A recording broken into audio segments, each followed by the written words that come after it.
सुलोचना की 4 बहुएं अलग अलग धर्म की थी। एक बहू हिंदू धर्म की रुचि, क्रिश्चियन धर्म की अलीना, मुस्लिम धर्म की हयात, पंजाबी धर्म की जसलीन, जो कि काफी अच्छी थी। सुलोचना खुद से बात करते हुए कहती है, मेरे एक भी बेटे ने मेरी बात नहीं सुनी, अपनी अपनी पसंद की बहुएं ला कर रख दी और चारों बहुएं अलग अलग धर्म की। बस मेरा छोटा वाला बेटा राहुल ही बचा है जिसकी शादी होनी है, लेकिन मैं उसकी शादी किसी दूसरे धर्म की लड़की से नहीं करवाने वाली। मैं अपनी पसंद की लड़की से ही राहुल की शादी करवाऊंगी। मेरे भी अरमान थे कि मैं अपने बेटे की शादी करवाऊं, अपनी पसंद की लड़की से करवाऊं, लेकिन मेरे एक भी बेटे ने मेरे बारे में नहीं सोचा। अब बस राहुल की शादी में ही मैं अपने अरमानों को पूरा कर सकती हूँ। सुलोचना के ज्यादा अरमान थे कि वो अपने बेटे राहुल की शादी में काफी कुछ अलग अलग करे। और वहीं राहुल एक सिख लड़की हेमा से बहुत प्यार करता है। हेमा राहुल को समझाते हुए बोलती है, राहुल तुम समझ क्यों नहीं रहे? अरे हम दोनों अलग अलग धर्म के हैं, हम दोनों एक दूसरे से प्यार तो कर सकते हैं, लेकिन शादी हमारे लिए मुश्किल हो जाएगी। तुम्हारे घर वाले नहीं मानेंगे, मेरे घर वाले नहीं मानेंगे, और हम अपने परिवार वालों को निराश करके उनके अरमानों को ठेस पहुंचाकर एक दूसरे से शादी नहीं कर सकते। हमें उनके बारे में भी तो सोचना होगा। उन्होंने आज तक हमारे लिए कितना कुछ किया है, और अब हम ही उनके बारे में नहीं सोचें, ये तो बिल्कुल अच्छा नहीं लगेगा ना। तुम बिल्कुल सही कह रही हो और तुम्हारी सारी बातों से सहमत हूँ मैं, लेकिन जब हम दोनों एक दूसरे से इतना प्यार करते हैं तो हम दोनों एक दूसरे से शादी ही करेंगे ना। देखो, अगर प्यार आसानी से मिल जाए तो भी बहुत अच्छी बात है, लेकिन अगर उसमें कठिनाई आए तो इसका मतलब ये नहीं है कि हमें अपने प्यार से ही दूर चले जाना चाहिए। मैं तुमसे इतना प्यार करता हूँ, मैं तुम्हें किसी और के साथ नहीं देख सकता। मैं तुम्हारे लिए अपने परिवार को मना लूंगा और मुझे यकीन है कि मेरे परिवार वाले भी मान जाएंगे। मैं भी तुमसे बहुत प्यार करती हूँ, मैं भी तुमसे दूर नहीं रह सकती कि तुमसे दूर रहना मेरे लिए कितना मुश्किल होगा। लेकिन मुझे ये भी लगता है कि हमें अपने परिवार वालों के बारे में भी सोचना चाहिए। आज तक तो हम अपने परिवार वालों के बारे में नहीं सोच रहे थे ना, लेकिन अब मेरे घर वाले मुझ पर दबाव डाल रहे हैं कि मेरी शादी करवाएंगे, और मैं नहीं चाहती कि मेरी वजह से तुम्हें जरा से भी ठेस पहुँचे। इसलिए अब हमें अलग हो जाना चाहिए। तुम अपने परिवार पर ध्यान दो और मैं अपने परिवार पर ध्यान दूंगी। ये तुम बहुत गलत कह रही हो। मेरे घर में मेरी सारी भाभियां अलग अलग धर्म की हैं। मैं तुम्हें विश्वास दिलाता हूँ कि मैं अपने परिवार वालों को मना लूंगा, तुम्हारे परिवार वालों को भी मना लूंगा। अगर तुम मेरे साथ छोड़ दोगी तो मैं क्या करूंगा? कम से कम मेरा साथ तो दो ताकि मैं सबको मना पाऊं। देखो, प्यार करना बहुत आसान था, लेकिन प्यार को कामयाब बनाना बहुत मुश्किल होता है, और मुश्किल से ही हमें लड़ना है। अगर तुम मेरा साथ दोगी तो हम लोग मुश्किल से आराम से लड़ लेंगे। मुझे माफ कर दो, मैं बस अपने बारे में सोचने लग गई थी। मैंने तुम्हारे बारे में सोचा ही नहीं था। मुझसे दूर जाने की बात से ही तुम इतना घबरा गए थे। मैं तुम्हारे साथ हूँ और हम दोनों अपने परिवार वालों को मनाकर हमेशा साथ ही रहेंगे। देखना, हम जल्दी सबको मना लेंगे। हेमा और राहुल अब दोनों ही अपने परिवार वालों को मनाते हैं और परिवार वालों की रजामंदी से शादी कर लेते हैं। सुलोचना की 5वीं बहू सिख आ जाती है और सुलोचना के अरमानों पर पानी भी फेर देती है। सुलोचना अपनी बहू से खुश तो थी, लेकिन सुलोचना को कहीं न कहीं बहुत सी बातें खाई जा रही थी। कुछ दिनों बाद पड़ोसन उमा सुलोचना के पास आती है और बोलती है, क्या बात है सुलोचना, आखिरकार आस पड़ोस वाले लोगों की बात सच ही निकल गई। तेरी 5वीं बहू भी अलग धर्म की ही आई। वैसे कुछ भी हो, तूने पता नहीं कितने सपने देखे होंगे अपने बेटों की शादी के लिए, लेकिन तेरे एक भी बेटे की शादी तेरे पसंद की लड़की से नहीं हुई, और बहुएं भी तो अलग अलग धर्म की आई हैं। तो खुश तो है ना अपनी बहुओं के साथ? तू यहाँ मेरी खुशी पूछने आई है या फिर अपनी पार्टी का बंदोबस्त करने के लिए आई है? मुझे अच्छे से पता है तू यहाँ क्यों आई है, इसलिए ज्यादा घुमा फिरा कर बातें मत कर। जो भी बात है सीधा सीधा बोलना।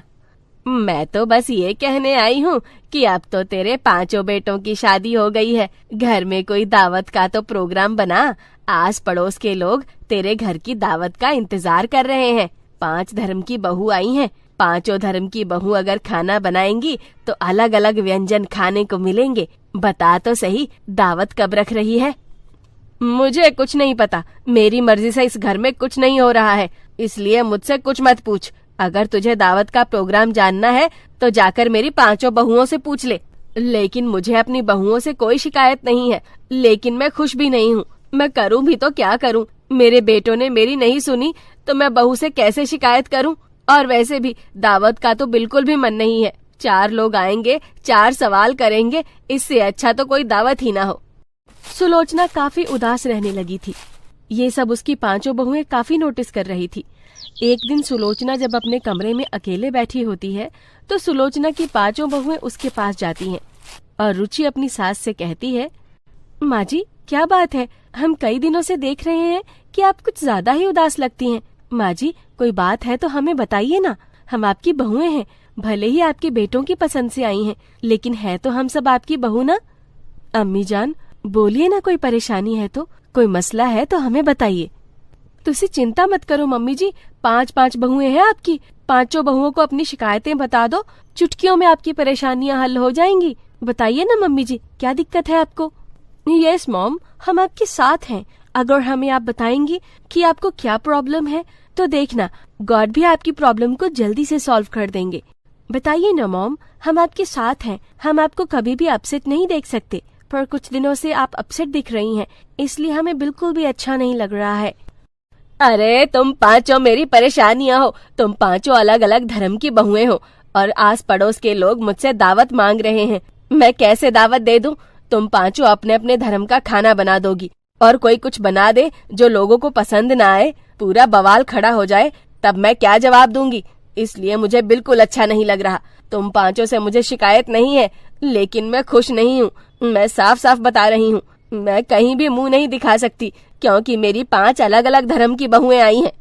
अपनी सास की बातें सुनकर 5 बहुएं सुलोचना के कमरे से बाहर आती हैं और सबसे छोटी देवरानी हेमा बाकी 4 से बोलती है, माँ जी बहुत परेशान है। उन्हें यही बात खाए जा रही है कि उनके 5 बेटों की शादियां हो गई और उन्होंने कोई दावत नहीं दी। लोग उनसे दावत मांग रहे हैं, उनसे पार्टी मांग रहे होंगे, लेकिन वो खुश नहीं है तो कैसे दावत दे सकती हैं? लेकिन हम उनकी बहुएं हैं और 5 बहुओं को अपनी सास को खुश करना पड़ेगा, इसलिए हम दावत करेंगे, ठीक है? 5 बहुएं मिलकर आस पड़ोस के लोगों को, नाते रिश्तेदारों को दावत के लिए बुला लेती हैं और अगले दिन जब दावत होती है तो सारी तैयारियां वो खुद ही करती हैं। 5 धर्म की बहुएं अपने अपने धर्म का बेस्ट खाना बनाती हैं जिससे लोगों को कोई परेशानी ना हो। सब लोग आ जाते हैं और दावत शुरू हो जाती है। तभी सुलोचना भी बाहर आती है और लोगों को देखती है। वो अपनी बड़ी बहू से बोलती है, ये सब क्या हो रहा है? हमारे घर में दावत हो रही है और मुझे इस बारे में किसी ने कुछ बताया क्यों नहीं? और दावत में तुम लोगों ने क्या बनाया? कोई परेशानी तो नहीं होगी ना? मुझे तो डर लग रहा है। अरे सुलोचना, तेरी 5 बहुएं अलग अलग धर्म की हैं और दावत बहुत अच्छी है। मैंने आज तक ऐसी दावत कभी नहीं खाई जैसी तेरे यहाँ खा रही हूँ। अलग अलग जगह का स्वाद, अलग अलग धर्म का स्वाद है और वो भी इतना बढ़िया, सच में दिल खुश हो गया। तू तो बहुत किस्मत वाली है। हर कोई सुलोचना की 5 बहुओं की बहुत तारीफ करता है। ये देखकर सुलोचना को भी बहुत खुशी होती है और इसी के साथ अंत में 5 धर्मों की बहुओं की दावत सफल रहती है और सुलोचना भी खुश हो जाती है। पूर्णिमा अपनी माँ की मौत के दुख में खोई हुई थी। वो घर के बाहर बैठकर रो रही थी। तभी वहाँ एक गाड़ी आकर रुक गई। घर के सामने नई गाड़ी देखकर पूर्णिमा चौंक गई। वो गाड़ी फूलों से सजी हुई थी। ये नई गाड़ी हमारे घर के सामने आकर क्यों रुक गई? किसकी गाड़ी है ये? तभी पूर्णिमा को उसकी जिंदगी का सबसे बड़ा दुख पहुंचा। गाड़ी में से पूर्णिमा का पिता मोहन नीचे उतरा। मोहन शादी के जोड़े में था और मोहन के बाद एक औरत बाहर आई। पूर्णिमा को समझने में देर नहीं लगी कि उसके पिता ने दूसरी शादी कर ली है।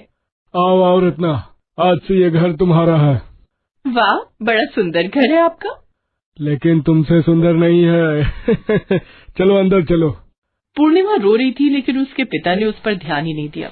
मोहन की नई बीवी रत्ना ने पूर्णिमा को देखा और कमरे के अंदर जाने के बाद उसने मोहन से पूछा, वो घर के बाहर जो लड़की खड़ी है वो कौन है? वो असल में वो मोहन घबरा गया लेकिन तुरंत खुद को संभाल कर कहा, वो मेरे घर की नौकरानी है। बेचारी के माँ बाप मर गए हैं, यहाँ आकर रो रही थी तो मैंने उसे काम पे रख लिया। वाह, कितना बड़ा दिल है आपका। लेकिन वो अभी भी क्यों रो रही है? माँ बाप को याद कर रही है शायद। मैं चाहे जितना भी प्यार दे दूं, माँ बाप की जगह तो कोई नहीं ले सकता ना। हाँ, ये तो बिल्कुल सही कहा आपने। आप कितने अच्छे हो। हाँ हाँ, खैर अब जाओ, मुंह हाथ धो लो। मैं पूर्णिमा को खाना बनाने के लिए कहता हूँ। रत्ना मुंह हाथ धोने के लिए बाथरूम में चली गई। तभी मोहन ने पूर्णिमा को बुलाया। पूर्णिमा, अरे पूर्णिमा, इधर आ, करम जली, इधर आ। पूर्णिमा रोते हुए आई। पापा, आपने फिर से शादी कर ली पापा। चुप, एकदम चुप। आज से तू मुझे पापा कहकर नहीं बुलाएगी। मैं तेरा बाप नहीं हूँ, मुझे तो बेटा चाहिए था, लेकिन तेरी माँ ने तुझे जन्म दिया। आज से तू इस घर की नौकरानी है, और रत्ना को कुछ भी बताया ना तो मैं तुझे इस घर से तो क्या, इस दुनिया से निकाल दूंगा। हाँ। पूर्णिमा के पास जाने के लिए कोई जगह नहीं थी, इसीलिए उसे मोहन की बात चुपचाप माननी पड़ी। उसने अपनी नई सौतेली माँ के लिए खाना बनाया। ये लीजिए मालकिन, खाना बन गया है। अरे वाह, तुमने इतनी जल्दी खाना बना लिया, गुड गर्ल। अरे रत्ना, ऐसे इतना सर पे मत चढ़ाओ, नहीं तो कुछ दिन बाद ये सर पे चढ़कर नाचेगी। हे, तू जा, अब हम खाना बनाएंगे। पूर्णिमा रसोई में ही सो गई। उसकी माँ को मरे हुए सिर्फ 1 हफ्ता हुआ था। पूर्णिमा अभी भी उस सदमे से बाहर नहीं निकल पाई थी। स्कूल जाते वक्त वो अपनी माँ को हंसती हुई देखकर गई थी, लेकिन लौटकर उसने देखा कि उसकी माँ जमीन पर लेटी हुई है और उसका शरीर सफेद चादर से ढका हुआ है। माँ, माँ आपको क्या हुआ? माँ, माँ बात करो। माँ, माँ आपकी तबीयत खराब है क्या? कुछ तो बोलो ना माँ। माँ। पास में ही मोहन बैठा हुआ था। उसने कहा, वो बात नहीं करेगी, वो मर चुकी है। मर चुकी है मतलब? कैसे हुआ ये सब? जाते वक्त तो माँ एकदम ठीक थी। अरे मौत कब और कैसे आ जाए ये कौन बता सकता है। चल हट जा, तेरी माँ को शमशान ले जाना है। पूर्णिमा अपनी माँ को छोड़ना नहीं चाहती थी। वो अपनी माँ की लाडली बेटी थी। उसकी माँ उससे बहुत प्यार करती थी। वो अपनी माँ की डेड बॉडी को जोर से पकड़े हुए थे, लेकिन मोहन ने जबरदस्ती पूर्णिमा को वहां से हटा दिया और घर के बाहर फेंक दिया, और फिर डेड बॉडी लेकर वहां से चला गया। उसके बाद पूर्णिमा ने और कभी अपनी माँ को नहीं देखा। आज रसोई में सोए हुए पूर्णिमा यही सब सोच रही थी और रो रही थी। माँ, काश मैं उस दिन स्कूल ना गई होती तो आज आप जिंदा होती। मुझे पता है मैं घर पर रहती ना तो मैं आपको बचा लेती, नहीं तो मैं भी आपके साथ चली जाती। माँ, अब कहाँ हो माँ, अब कहाँ हो? इतनी सी उम्र में माँ को खोने का दुख क्या होता है वो सिर्फ उसे ही पता होता है जिसने अपनी माँ को खोया हो। ऊपर से अब पूर्णिमा की नई सौतेली माँ आ चुकी थी। उसे पूर्णिमा बता भी नहीं सकती थी कि असल में वो इस घर की बेटी है। दिन बीतने लगे। धीरे धीरे मोहन ने रत्ना के मन में भी जहर घोल दिया। रत्ना पहले पहले तो पूर्णिमा के साथ अच्छा बर्ताव करती थी, लेकिन धीरे धीरे वो भी पूर्णिमा से दिन रात बस काम करवाने लगी। पूर्णिमा सुबह से उठकर घर का काम करती थी और फिर स्कूल जाती थी। स्कूल से लौटकर रात तक वो फिर से घर का काम करती थी। इसी तरह दिन बीत रहा था। पूर्णिमा को कम से कम स्कूल में तो थोड़ा आराम मिलता था, लेकिन मोहन को तो बस एक ही चीज से मतलब था, उसे बेटा चाहिए था। कुछ ही दिन में रत्ना गर्भवती हो गई और मोहन ने उससे कहा, सुनो रत्ना, अब से तुम केवल नहाने और बाथरूम जाने के लिए बिस्तर से उठोगी, बाकी समय बिस्तर पर ही रहोगी, समझ गई? अच्छा, और बिस्तर पर मुझे खाना लाकर कौन देगा? क्यों, पूर्णिमा है ना? वो तो स्कूल चली जाती है। हाँ तो नहीं जाएगी स्कूल, वैसे भी पढ़ के क्या ही उखाड़ लेगी। पूर्णिमा, आज से तेरा स्कूल बंद। आज से तू बस रत्ना का ख्याल रखेगी, समझ गई? पूर्णिमा को पढ़ाई लिखाई करने में मजा आता था, लेकिन वो भी उससे छीन लिया गया। वो रत्ना की सेवा करती रही। पूर्णिमा की जिंदगी बर्बाद हो गई। पूर्णिमा, मेरे लिए गर्म पानी लेकर आ। लाई मालकिन। और हाँ, मुझे भूख लगी है, मेरे लिए रोटी और बैंगन का भरता बनाकर ला। लेकिन मैंने तो दाल चावल बना लिया है मालकिन, आप ही ने तो कहा था दाल चावल बनाने के लिए। हाँ, तब दाल चावल खाने का मन हो रहा था, लेकिन अभी रोटी और बैंगन का भरता खाने का मन हो रहा है। जा लेकर आ। पूर्णिमा, रत्ना जो बोल रही है वो चुपचाप कर, नहीं तो। अभी रोटी और बैंगन भरता लाती हूँ मालकिन। हाँ, लेकिन उससे पहले मुझे 1 कप चाय देकर जाना। ठीक है मालकिन, अभी लाती हूँ चाय। वो पूरा दिन रत्ना और मोहन की फरमाइश सुनती थी और रात को रसोई में सो जाती थी। कभी कभी उसे खाना भी नहीं मिलता था। वो सोए हुए बस अपनी माँ को याद करती थी। माँ, आप मुझे लेकर क्यों नहीं गई? माँ, मैं अकेली यहाँ बहुत दुखी हूँ। रत्ना को गर्भवती हुए 8 महीने हो चुके थे। मोहन बेसब्री से उसकी डिलीवरी का इंतजार कर रहा था। कुछ दिन बाद रत्ना के पेट में दर्द शुरू हुआ। लेबर पेन की वजह से उसे अस्पताल में भर्ती होना पड़ा। इधर पूर्णिमा घर संभालने लगी। एक रात पूर्णिमा सोई हुई थी, तभी उसके सपने में उसकी माँ आई। बेटी, मैं कहीं नहीं गई हूँ, मैं यही हूँ, तेरे पास, तेरे दिल में। बेटी, फिर से एक बड़ा खतरा आने वाला है, तू सतर्क रहना, तुझे होशियारी से काम लेना है। सतर्क रहना बेटी, सतर्क रहना। पूर्णिमा की नींद टूट गई। माँ मुझे सतर्क रहने के लिए क्यों कह रही थी? क्या खतरा आने वाला है? नहीं, मुझे सतर्क रहना ही होगा। अगले ही दिन अस्पताल में रत्ना ने एक लड़की को जन्म दिया और उसे लेकर घर चली आई। रत्ना बहुत खुश थी, लेकिन मोहन गुस्से से लाल हो गया था। फिर से बेटी, लगता है ये रत्ना भी लड़का नहीं पैदा कर सकती, अब इसे भी मारना पड़ेगा। मोहन ने दुकान से मिठाई खरीदी और उसमें जहरीली दवाई मिला दी, लेकिन उसे ये मिलाते हुए पूर्णिमा ने देख लिया। मोहन ने मिठाई का डिब्बा रत्ना को दिया और कहा, ये लो रत्ना, मिठाई लाया हूँ, मेरे यहाँ से जाने के बाद खा लेना। हाँ। मोहन चला गया। रत्ना जैसे ही मिठाई खाने को गई, वैसे ही पूर्णिमा दौड़कर आई और मिठाई फेंक दी। ये क्या किया तूने? आपकी जान बचाई। पूर्णिमा ने अब रत्ना को सब कुछ सच सच बता दिया।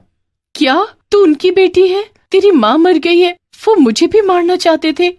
हाँ माँ, मैंने अपनी आंखों से देखा, लगता है मेरी माँ को भी पापा ने ऐसे ही मारा है। मेरे दिमाग में एक आइडिया है, आप और मैं मरने का नाटक करके पड़े रहते हैं और मोबाइल का कैमरा ऑन करके रख देते हैं। दोनों ने वही किया। कुछ ही मिनट के बाद मोहन वहां आया। मर गए दोनों। हाँ, इसी तरह पूर्णिमा की माँ को भी मारा था मैंने। अब मैं फिर से शादी करूंगा, मुझे बेटा ही चाहिए। तभी पूर्णिमा और रत्ना दोनों उठ गई। सब कुछ रिकॉर्ड हो चुका है, पुलिस भी आती ही होगी, आपका भांडा फूट गया है। पूर्णिमा की वजह से मोहन पकड़ा गया। पुलिस ने उसे अरेस्ट कर लिया। पूर्णिमा ने रत्ना को माँ कहकर पुकारा और माँ बेटी खुशी खुशी रहने लगी।